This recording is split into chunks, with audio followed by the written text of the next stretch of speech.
May the words of my mouth and the meditations of all of our hearts be acceptable in your sight, O Lord, my rock and my redeemer. Please be those who had been baptized, devoted themselves to the apostles' teaching and fellowship, to the breaking of bread, and to the prayers. Awe came upon everyone because many wonders and signs were being done by the apostles, and day by day the Lord added to the number of those who were being saved.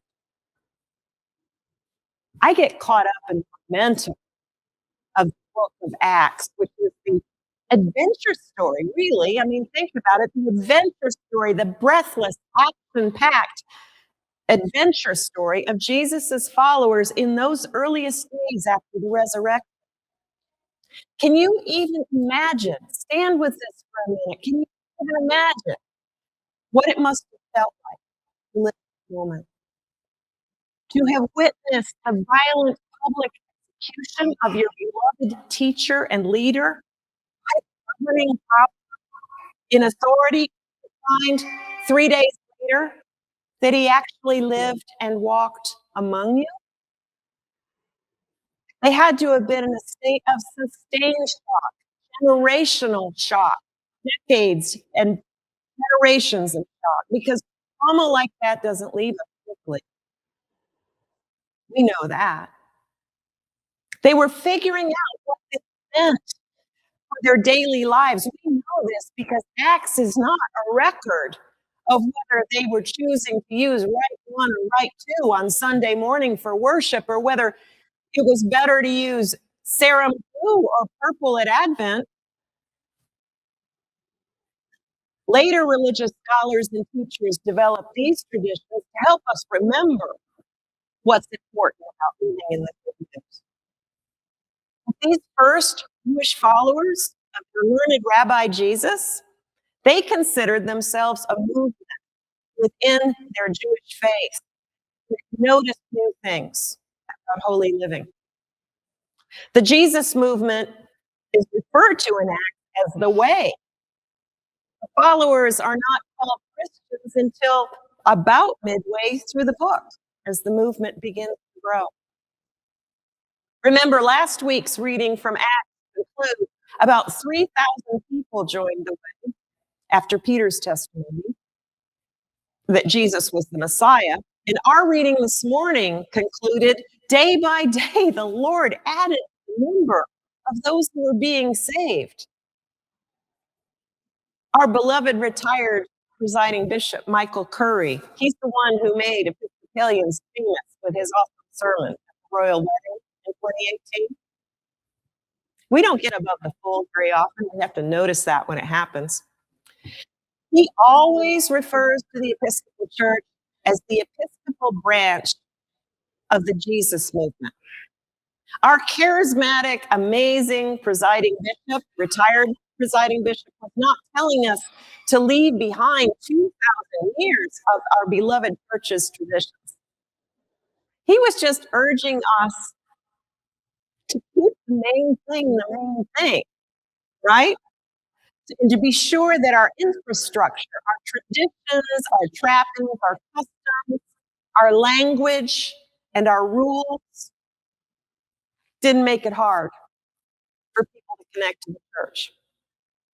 People can fail to connect or to stay connected because church is inaccessible, or because they don't understand the dialect that their church or denomination is speaking in, or because sometimes church rules and traditions arise from necessities and understandings from a different time and culture, and they're no longer consistent with the scriptural foundation of Jesus' teachings or Jesus' way of interacting with people.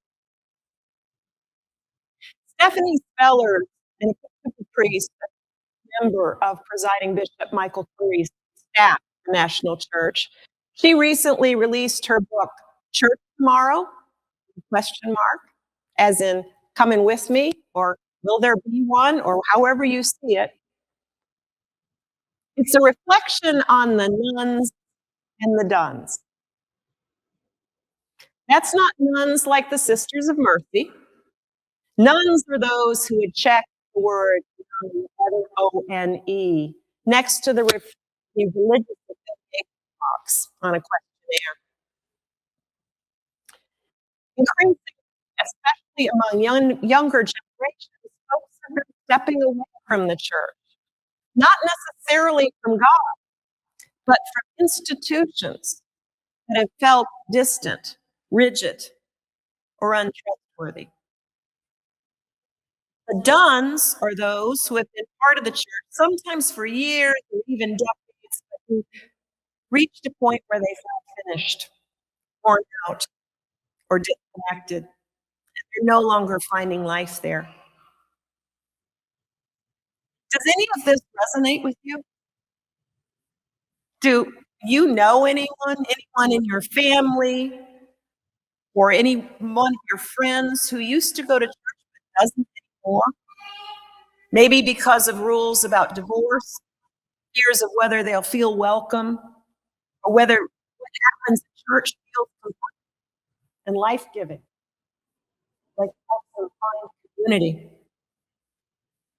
Are there people you know in your family or among your friends or acquaintances who feel or seem disconnected or lonely, hungry for community, but can't seem to find a way to connect? Reading Stephanie Speller's book, and I had some time to sit down with Stephanie, who I've known for years around the church, and presiding Bishop Michael Curry, former presiding Bishop Michael Curry, at the Episcopal Parish Network Conference with a small group in, um, excuse me, in Charlotte in February, where we were discussing that. And in that conversation that she starts, I think of the nuns and the duns I've met, people who can no longer hear their Lord's voice. John's gospel said this morning. Church just doesn't resonate with them anymore. Here's what I think our opportunity in these days is to go back to Ephesus, back to those times when the world was new, when everything was different and brand new, before traditions had formed, before anyone and the books of the Common Prayer, the words of the Book of Common Prayer, or the 23rd Psalm we read this morning were as familiar and seemingly eternal as our own names spoken in the shepherd's voice. So if we can't hear the shepherd's voice, what are we listening to? And are we the kind of community that adds to the noise and confusion and helps, or are we the ones who help people hear their shepherd's voice? Because if church becomes just another voice competing for attention, another set of expectations, another structure to maintain, then we can't be drift away. But if the church is what it was in Acts, a place where people are known, where bread is broken and lives are shared, where generosity and gladness are tangible, then something else altogether. Then church is not an obligation, but a place where the shepherd's voice can be heard clearly.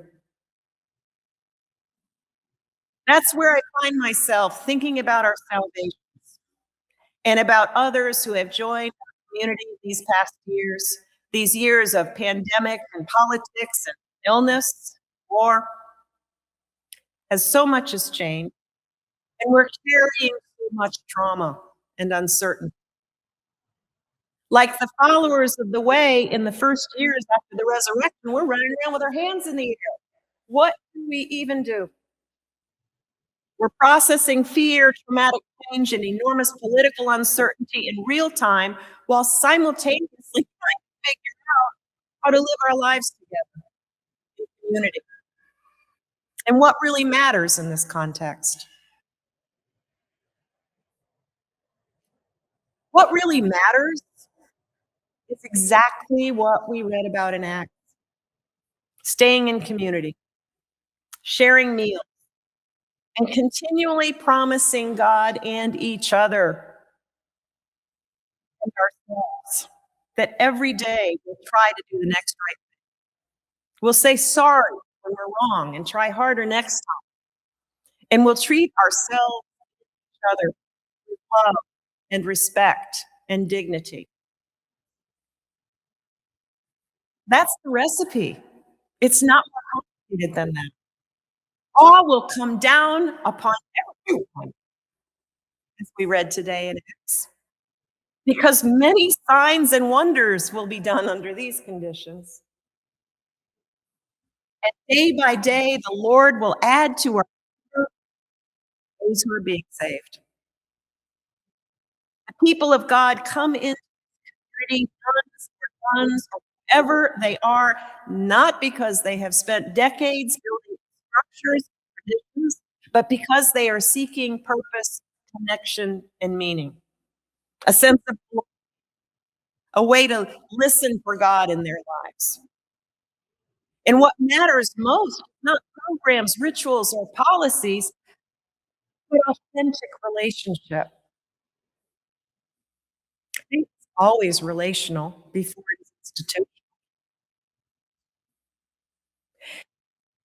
And we better watch out because those of us who are here now, when that happens, we're the ones who are going to be saved.